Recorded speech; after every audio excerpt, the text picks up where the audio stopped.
আজকে আমি কথা বলবো খুব স্বাভাবিকভাবেই আওয়ামী লীগ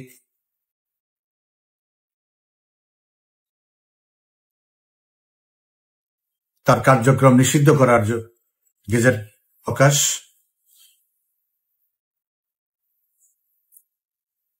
পাকিস্তান ভারত নিয়ে আমেরিকার দিবা স্বপ্ন, এসব বিষয়ে আপনারা ইতিমধ্যে জেনেছেন যে অবৈধ সরকার একটি অবৈধ গেজেট প্রকাশ করেছে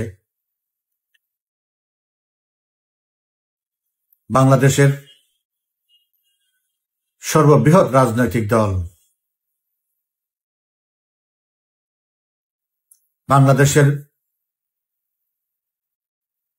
বাংলাদেশকে যে দল সৃষ্টি করেছে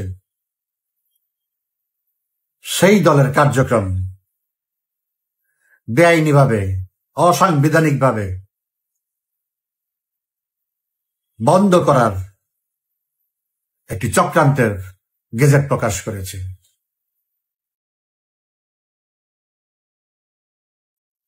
যে দলের কোটি কোটি কর্মী সমর্থক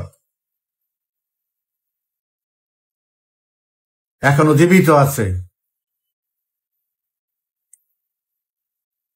একটা গণবিচ্ছিন্ন গণশত্রু, বিদেশ থেকে আমদানিকৃত অবৈধ দখলদার ইনুস সেন্টার কিভাবে সেই দলকে দাবিয়ে রাখবে?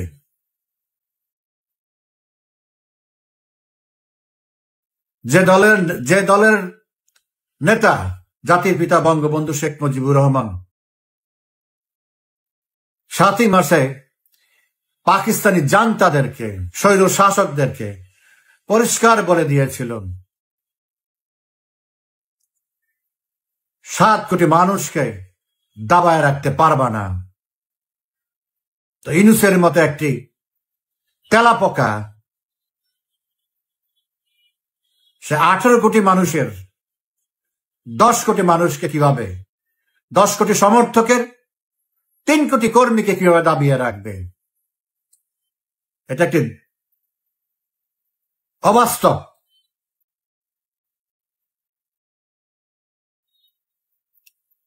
ধারণা।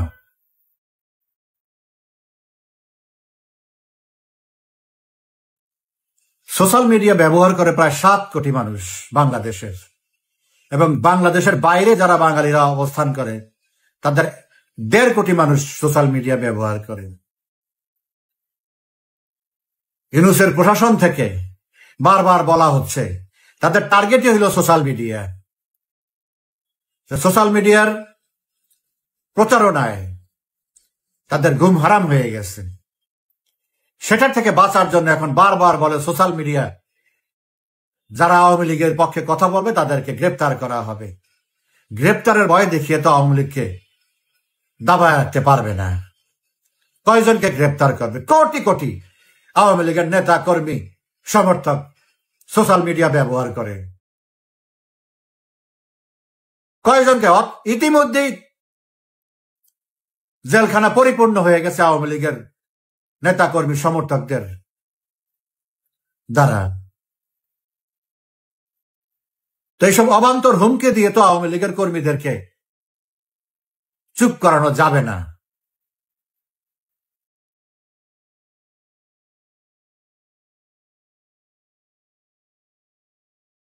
আমার বিশ্বাস খুব অল্প সময়ের মধ্যে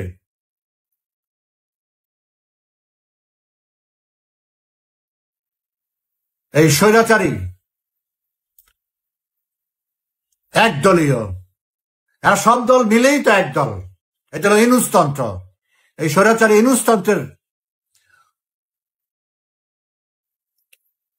ইনুসতন্ত্রের জন্য একটা সারপ্রাইজ আসতেছে, এইটুকুই বললাম।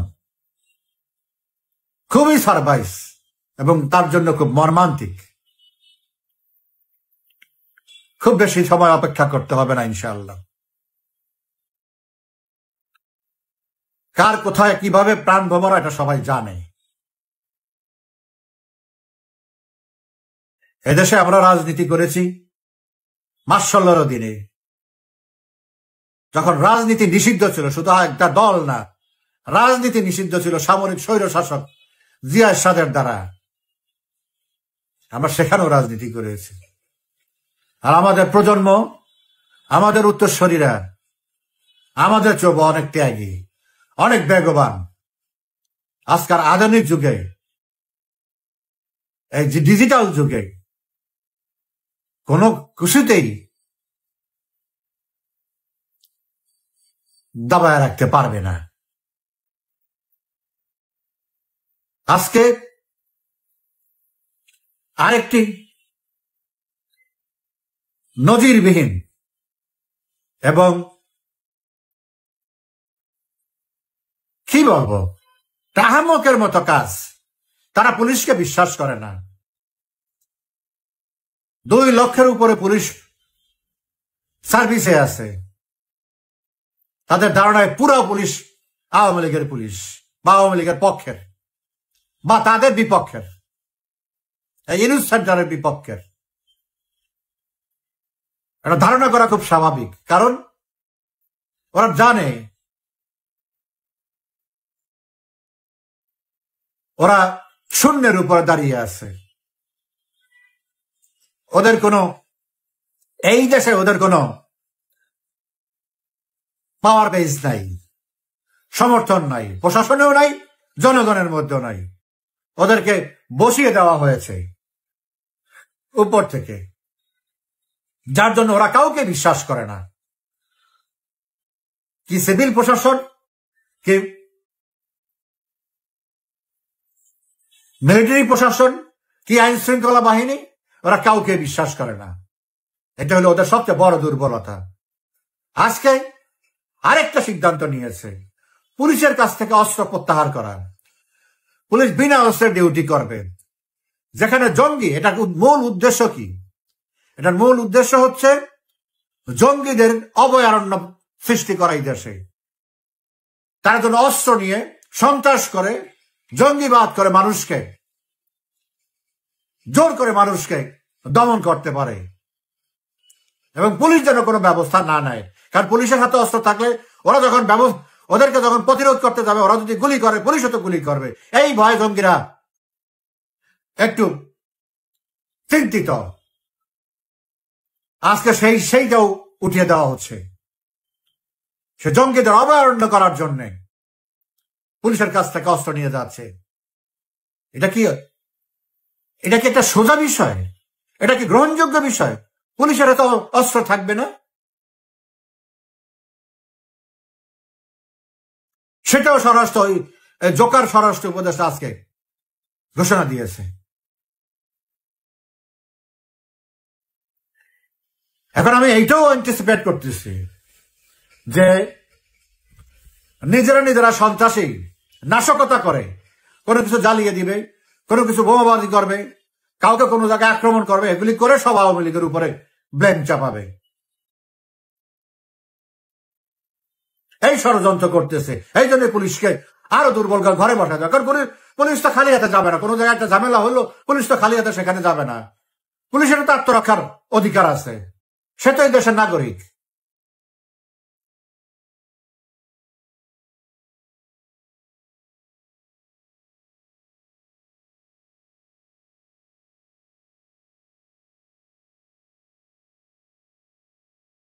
তো তারাও যেমন অপকর্মের সর্বশেষ সীমায় যাচ্ছে, তাদের উপরে আসবেও কঠিন আসপানিওয়ালা আসবে। বুঝতেও পারবে না কি আসতেছে সামনে, কি হবে। কতটা ভীত হলে, কতটা সন্ত্রস্ত হলে দেশের সর্ববৃহৎ রাজনৈতিক দলকে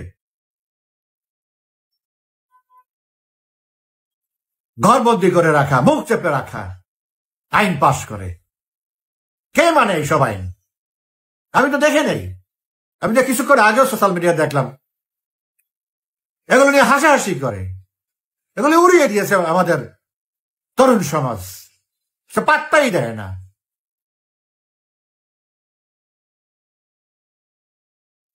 যেই রোগের সেই ওষুধ প্রয়োজন, সেই ওষুধই শেখ হাসিনা দিবে ইনশাল্লাহ। একটু কয়েকটা সময় ধৈর্য ধরেন। ইউনূস যে কিছুদিন আগে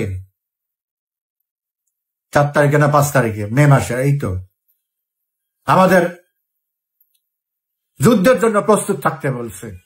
এটা কেন? এটা কারণ হচ্ছে পাকিস্তানের পরামর্শে, পাকিস্তানের আইএসআই এর পরামর্শে সে এই ঘোষণা দিয়েছে। কেন এই ঘোষণা দিল? কারণ হচ্ছে হঠাৎ করে বাংলাদেশের মতো একটা দেশ যুদ্ধ প্রস্তুতি নেওয়ার জন্য এবং যুদ্ধ করার জন্য তৈরি হয়েছে। কার সাথে যুদ্ধ করবে? ভারতের সাথে। যেইভাবে পাকিস্তানের ট্র্যাপে পড়েছে বা পাকিস্তানের প্রেমে পড়েছে বা পাকিস্তানের আনুগত্য স্বীকার করেছে, তারা তো সেই কাজ করতেও পারে। এখন ভারত সরকার তো চিন্তা করবে যে এর তো এই কথাটা বলার কথা না, এর তো চুপচাপ থাকার কথা, এই কেন অস্ত্র হাতে নিয়ে কার বিরুদ্ধে রেডি হচ্ছে?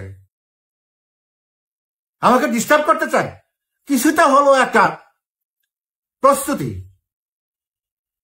প্রিপারেশনের একটা ডাইভার্সন, যেন ইন্ডিয়ান প্রিপারেশনের, ডিফেন্সের একটা ডাইভার্সন যেন ইস্টার্ন বেল্টে থাকে। শুধু এই কাজটা করার জন্য এই ঘোষণা দেওয়া হয়েছে, এই প্রস্তুতির কথা বলা হয়েছে।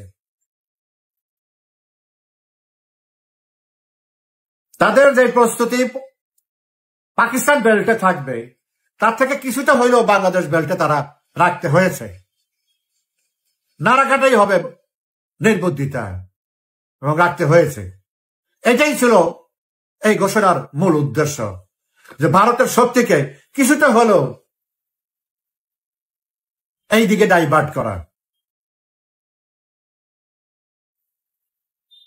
অন্তত 5টা এয়ার ডিফেন্স সিস্টেমও যদি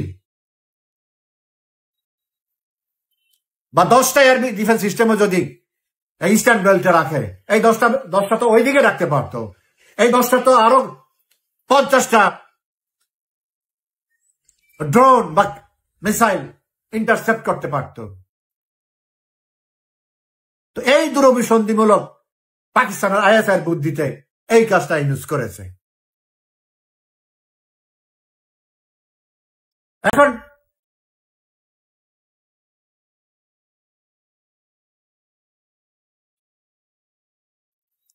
সর্বশেষ যেই সিচুয়েশনটা আমি ভারত সম্পর্কে জানি, সেটা হচ্ছে যে আজকে ভারত এবং পাকিস্তানের ঊর্ধ্বতন সামরিক কর্মকর্তা পর্যায়ের একটা বৈঠক হওয়ার কথা। এখনো হয়েছে কিনা জানি না, হলেও এখনো শেষ হয় না, যতটুকু জানি শেষ হয়নি, বা আদৌ হয়েছে কিনা। এটা হলো সিজ ফায়ার নিয়ে আলোচনা। এখন পর্যন্ত কিন্তু সিজ ফায়ার হয়নি, এখনো কিন্তু গোলাগুলি টুকটাক হচ্ছে, পরিস্থিতি এখনো পুরোপুরি স্টেবল না। গতকালকে নরেন্দ্র মোদী, মাননীয় প্রধানমন্ত্রী নরেন্দ্র মোদী যে ঘোষণা দিয়েছে, অত্যন্ত চমৎকার একটা টার্ম সে ইউজ করেছে, যে গুলি আসলে গোলা ফেরত দিবা। আমি যখন আগে বলতাম যে টিট ফর টেট, এটা হলো নরেন্দ্র মোদীর ভার্সন, গুলি আসলে গোলা ফেরত দিবা।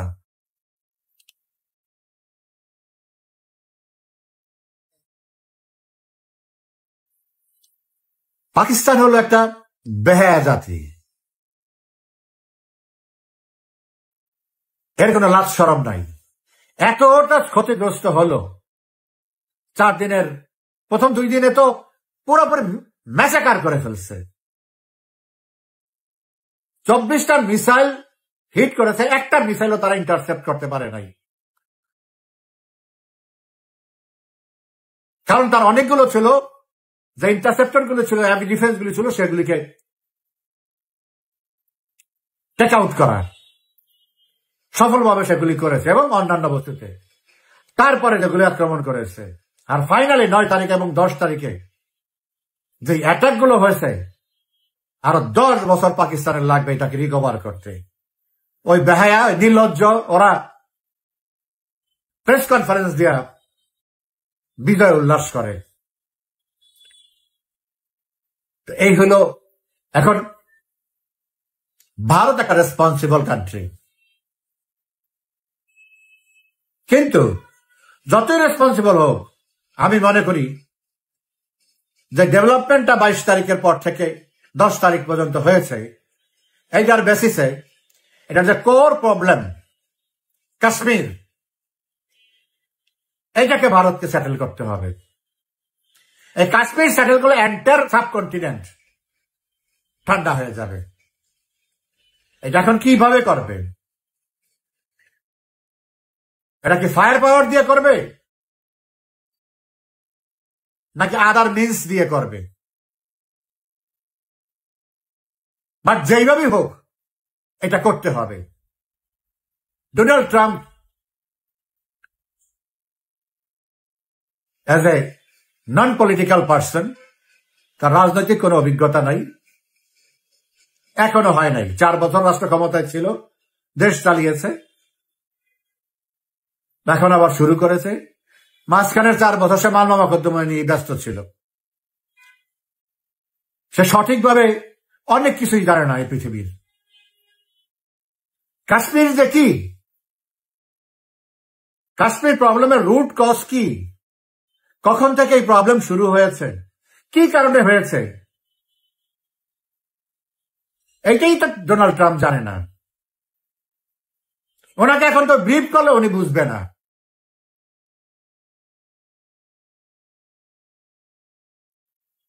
তো সে বলতেছে কাশ্মীর নিয়ে এসে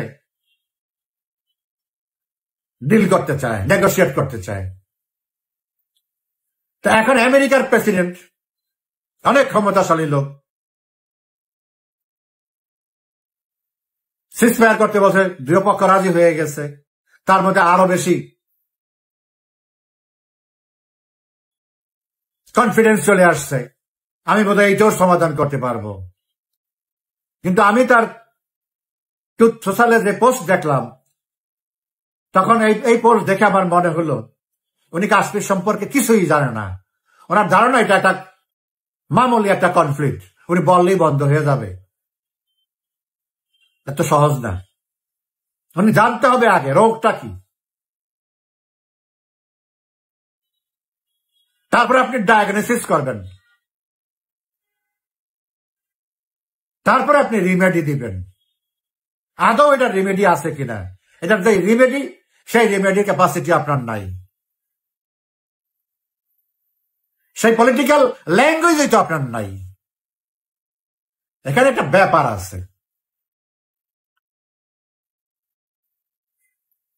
ফান্ডামেন্টালি আমেরিকার প্রেসিডেন্ট যেই থাকুক, আমেরিকা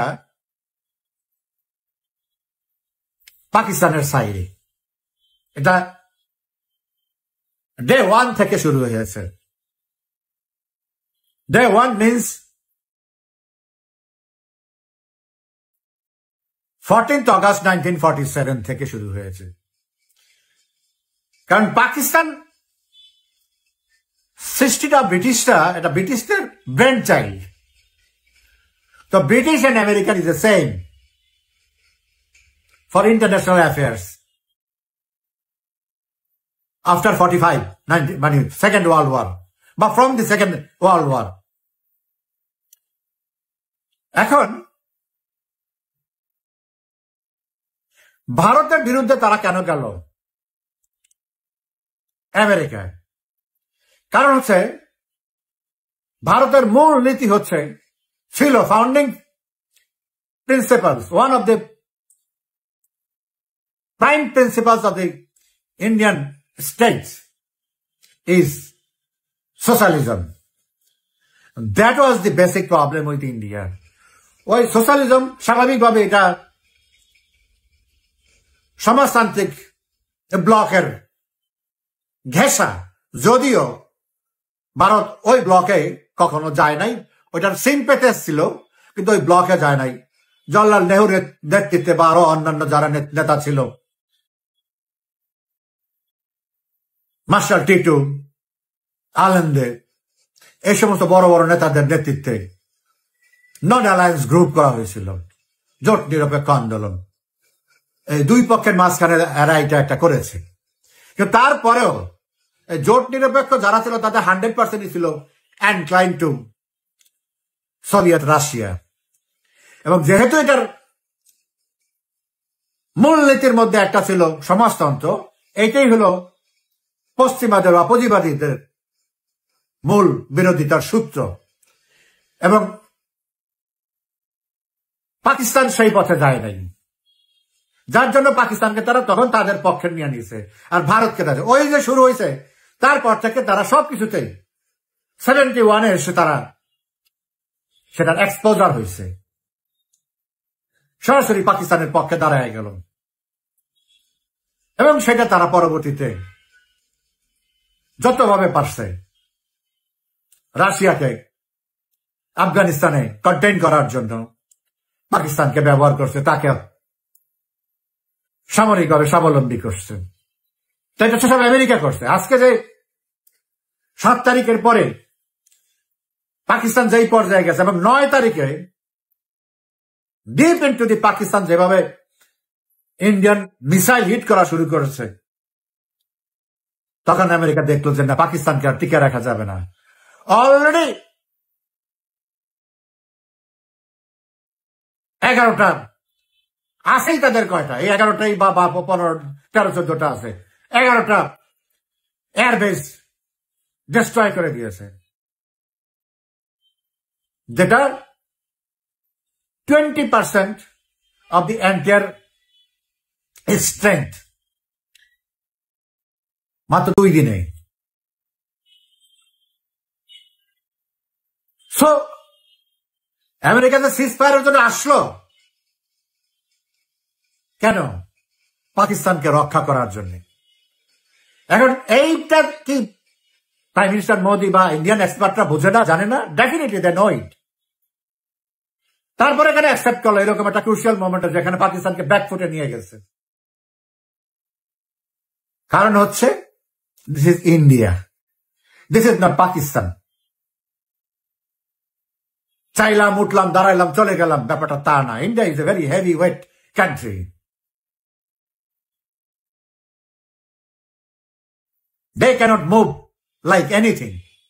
প্রত্যেকটা স্টেপের, প্রত্যেকটা মুভমেন্টে তাদের একটা লজিক থাকতে হয়, বেস থাকতে হয়, ক্রেডিবিলিটি থাকতে হবে। It's a world power. এখন আরেকটা সুপার পাওয়ার, মানে আমেরিকার মতো super power, economical super power specially, তার কি military super, that is not concern. ইন্ডিয়ানদের কাছে তার সেটা কোনো কনসার্ন না, কনসার্ন তার economic super, because India is heavily involved with American Western economy. It matters to India. তো অনেক কিছু চিন্তা করতে হয়। হ্যাঁ, এগুলি তখন চিন্তা করবে না যখন তার এক্সিস্টেন্সিয়াল প্রবলেম হবে। এটা তার এক্সিস্টেন্সিয়াল প্রবলেম। তো ওকে যা শিক্ষা দেওয়ার দিয়েই দিছি, এখন যদি আমাকে বলে আমি তাকে অনার করলাম, এট দি এন্ড সে আমাকে অনার করতে হবে। এটা রেসিপ্রোকাল। This politics. আজকে প্রেসিডেন্ট ট্রাম্পের যে রিকোয়েস্টটা সে ইন্ডিয়া অ্যাকসেপ্ট করলো বা অনার করলো, এটার ভ্যালু তো আমেরিকাতে দিতে হবে প্রথমে। সেটা ইন্ডিয়া ক্যাশ করবে, তার অনেক মিনস আছে কিভাবে করবে। কিন্তু India will never allow anybody else, any third party to negotiate Kashmir, because it is non-negotiable to India. It is Indian territory. as per the constitution or as per the Indian spirit. So এটা take back করার দুইটা রাস্তা, একটা হলো by force আর একটা হলো by means. ফোর্সটা হলো secondary বা লাস্ট রিসোর্ট। মিনসটা কি? আমি তো মনে করি এখন ইন্ডিয়ার কাছে বিরাট একটা সুযোগ আসছে যে আমি তোমাকে সিন্দুর পানি দেব,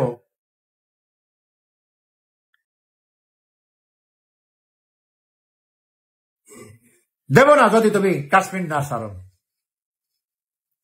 তারা কি তাদের 80% of the total cultivating land will be desert? Will they accept this? Or that they will die with their so-called Azad Kashmir? That will be the choice for Pakistan if India impose this condition. আমি তোমাকে পানি দেব না, আমার পানি তুমি আমার জায়গা দখল করে রাখবা, আর কয়েকদিন পর পর সন্ত্রাসী আক্রমণ করবা, আমি আর ডিস্টার্বের মধ্যে থাকতে চাই না। I want to solve this matter once for all. And now, if India say like this, I think it will work. And this is the high time for India to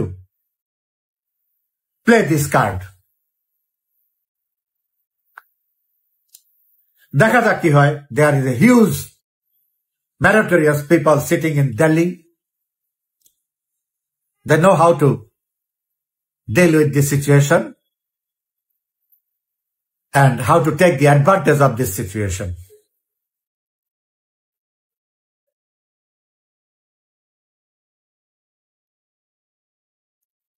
কারণ বাংলাদেশের সর্বশেষ যে ডেভেলপমেন্টটা হলো আওয়ামী লীগকে তার কার্যক্রম বন্ধ করার জন্য, আমি মনে করি এটা ইন্ডিয়াকেও একটা চ্যালেঞ্জ করে দেওয়া। তারা জানে, এই অবৈধ ইউনূস সরকার জানে India will not accept it or like it. Still, they did it. It means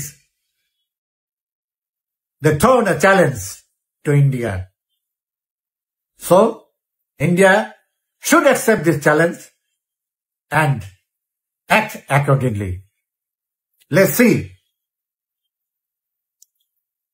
আমাদের মাননীয় প্রধানমন্ত্রী শেখ হাসিনা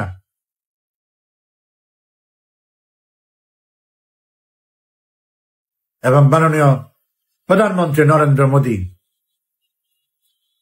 বাংলাদেশকে রক্ষা করার জন্য কি ব্যবস্থা নেয়, এবং আমি বিশ্বাস করি খুব দ্রুত আমরা একটা ব্যবস্থা দেখতে পারবো, যে ব্যবস্থায় সত্যি সত্যি Bangladesh once for all will be free from all terrorism and will be free from